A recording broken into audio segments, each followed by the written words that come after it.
this color change film, right, is now I'm just going to pull the film in and do it, technically how you should. So put the material here, set it here, and I'm going to pull the material in.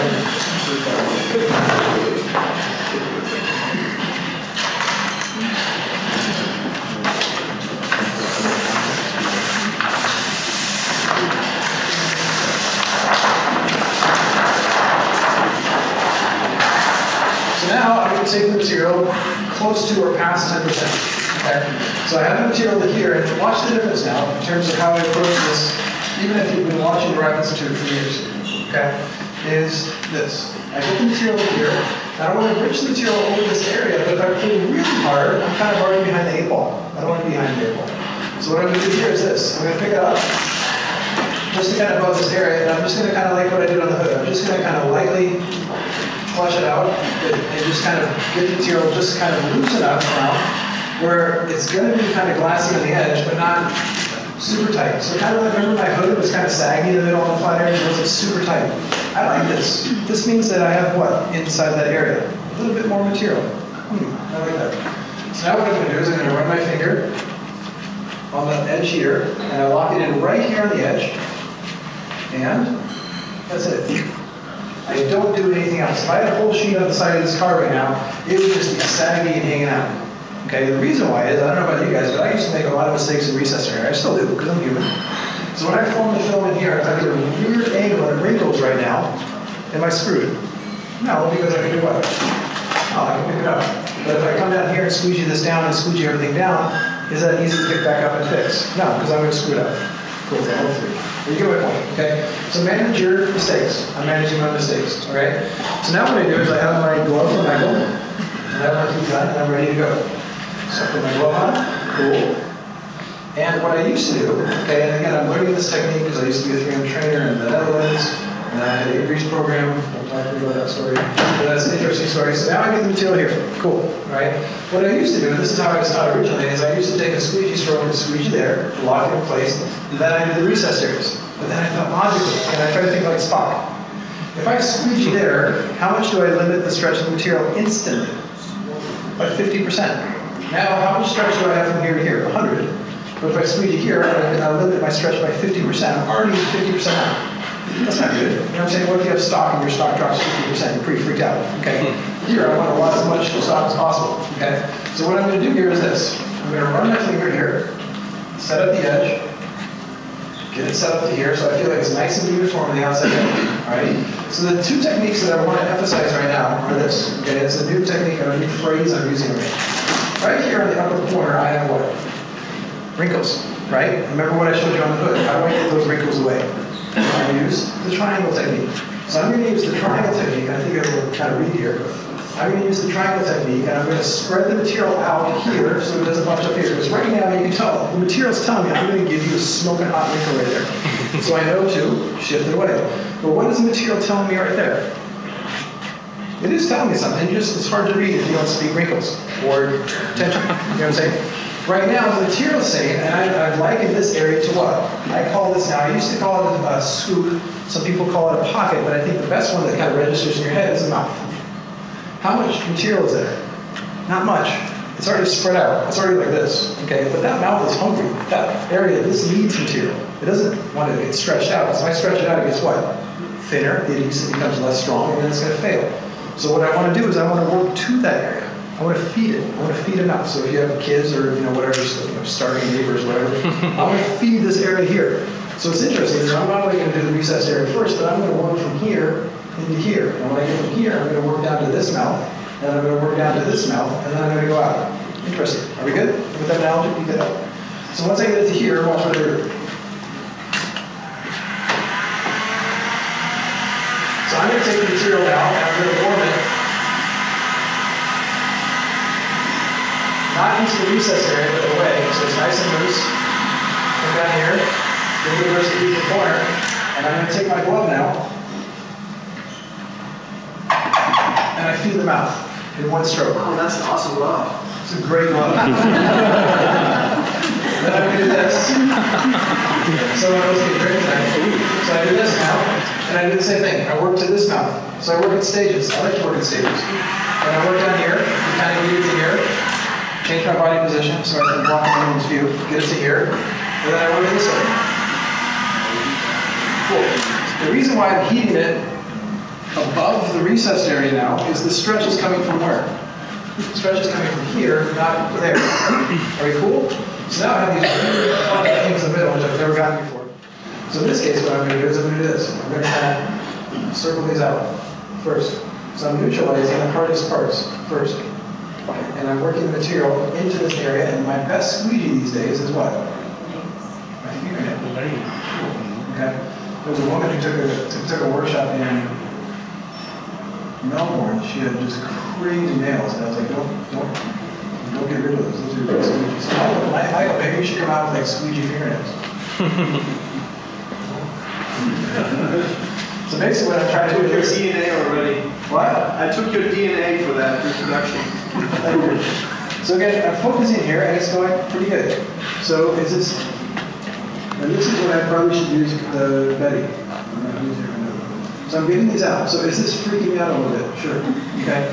But is it eventually going out, and am I working these pieces out? Sure. Okay. So I'm getting this out, and I feel like now this is good, where I can do this. I can squeegee to the side, come down here. And the last thing, and this is very similar to how I route the hood. How did I do the hood? I did the recessed areas first, and I did what last? The flat. And if I get a bubble, I can make this bubble go away super quick. How come I go out of the bubble right away? Because if I let it sit too long, what am I going to get? Adhesive lines. Cool. So again, when this material did this, okay, now let's read the wrinkles, and then let's read the material right now. Do you see the air building up? I do, okay? So am I working fast or am I working slow? I'm working slow, okay? I'm letting the material breathe. If I work too fast right now, what's going to happen? I might get wrinkles, okay? But if I take my time right now and let the material breathe, and how come the material is not touching? How come the material can breathe? How come it's going away? What do you think? Sorry.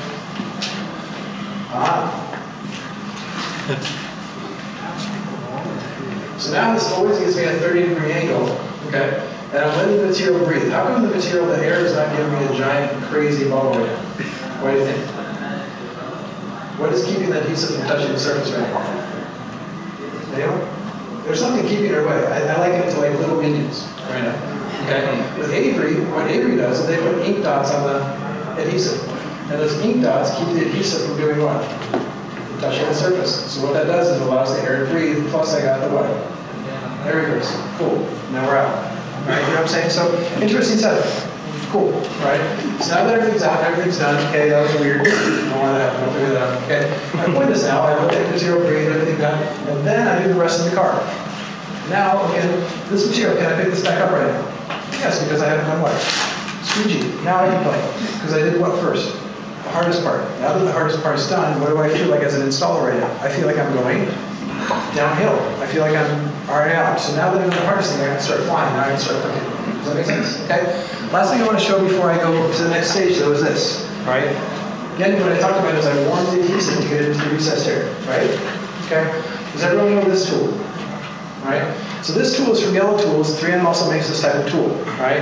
They have a wide one, and they have a thin one. And they use it for applications where you push the material into the recessed area. I'm okay with that, but I like the glove because I have a little better feel for it, okay? But this is an extremely important tool that you need to start using for recessed areas, okay? This is super hard, and what I do with this now is I do this. I take my heat gun now, and I'm going to lead, and I'm going to lead with the heat, and I'm going to push in with the roller really hard. And I do a loop around the entire recessed area. Why do I do that? Okay? Because my finger is pretty hard, but this is way harder with the handle, and I can apply a huge amount of pressure on this. Okay? So again, remember I talked about those valleys earlier, about with the sponge? This makes that really go down. Okay? This pushes the adhesive into those valleys for sure. If I don't do this, will it eventually settle in there? Probably. Okay, but as a business owner, do you want for sure, or do you want probably, maybe, perhaps? I want for sure. So if I go around this recessed area with this roller, how long does that take me? About a minute. Is that worth it? For sure, because when I leave this, I know the adhesive is in the car. Are we cool? Okay, then we're good. So last thing I want to show now is this. Michael, I have your stool. Where's your step? Here. Thank you, Lord. Okay. So what I've been pushing more and more, and maybe we'll get to it when we get over there, is having a good body position. So right now, how long did this take me to ask Ryder to give my stool back? Okay, not very long. But was it worth it? Yeah. You know why? Because I don't want to stand on the back of the customer's car. I don't want to get a metal rider and stuff like that. This, now I want to smoke out. All right? So by getting that step right now, I can get a good body position, and I can come up to here, and how nice is this? Am I comfortable? Am I going to force it? Am I working on my toes right now? No. Okay? So what I can do right now is this. Where's all the material pointing? Okay, this is kind of when we get to a mirror in a little bit. Because right now, this is the thunderstorm I'm facing right now, so lightning right there. Cool. I'm going to pick up the material right now to here, and I'm going to do this triangle shape. I get my 4 fingers on top right here, and I pick up the material, and I pull to this side, and I pull to this side, and I got what? Glass. So I pick it up to here, and I do this stage, cool. And I pick up this stage, and I lock it down, and I pull it, and I pull it down. And I continue all the way down to here. So how's my corner? I'm cool with that. Once I've got this done, watch what I do, okay? I'm going to come down here, right to here where the light is. Can you see the tension buildup right there? I can, because I'm paying attention. Very similar to how on the fender. Remember I had some tension at the top of the fender? How did I get that out? By heating and pulling, or with what? Heat gun. This is my heat gun. Then I come back down, and I'm going to make a bed right now. Okay, see this tension? Can everyone see this tension right here? Okay, this tension scares me. All right, if I take my heat gun, I might overstretch it. But if I come down here, and I pick it up right to here, and I hook it like I'm making a bed, this goes what? Flat. Cool. What about down here? What do I got? If I had the material down here, I'm going to shoot for this corner. You see this material right here? This is pretty pissed off, right? It's not a happy wife or husband or something like that. I'm going to fix that. So how do I fix that is by picking it up to here, and I pick it up right to this corner. I'm going to come down here, and I'm going to pull down here, and then I pull straight to here, pick it up to here, and I pull down, and do I have glass? Yes. Okay. So do you understand? Even here, okay, I get the material to this section here, lock down to the upper corner here. Get everything set. See the material on here? It's nice and loose, okay? I'm not going to focus here because this is where the material is the most pissed off. I don't know about all of you right now, but if there's like tonight we go to a restaurant and there's a fight, do I go to the fight or do I go as far away from the fight as possible, okay? Right now, look at the material right now. The material's pointing and I'm going to fight right here. So what I do is I go to the back of the bar and I come over here and I can pull the material from this side and shift it to here and to pick it up to here and to here and to here and to here. And now the tension is where? Gone. The tension evened out across the top. That makes sense? Okay? So by evening the tension out, do I have 100% glass right now? Have I turned the side of this car into a wall? Yes. And what you want to think about is kind of what Michael talked about efficiency right now. All right? In his business right now. I'm going to get the material in here, get this down, this clean. Cool. Okay? I'm going to squeegee this section. How many squeegee strokes? 1. Get it down here nice and clean, pump this air out. Awesome. Go down here and I squeegee this down here.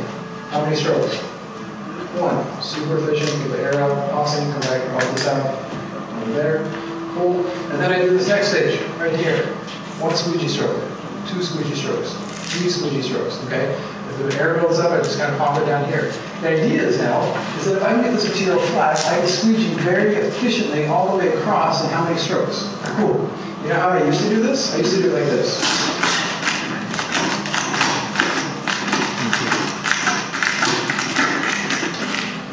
I eventually get there, but does it take more time? Yes. Am I going to get more adhesive lines? Yes. But if I can create 100% glass, and I squeegee in how many strokes? 5, 6, I have less adhesive lines, and I'm quicker, faster. Let the material today wrap itself. I'm down with that. It's cool, okay? And that's just taking advantage of technology today. So any questions on recessed areas about anything right now that you haven't seen that is okay? Any questions? Yes? Okay. Can I show one other way to do it? Cool.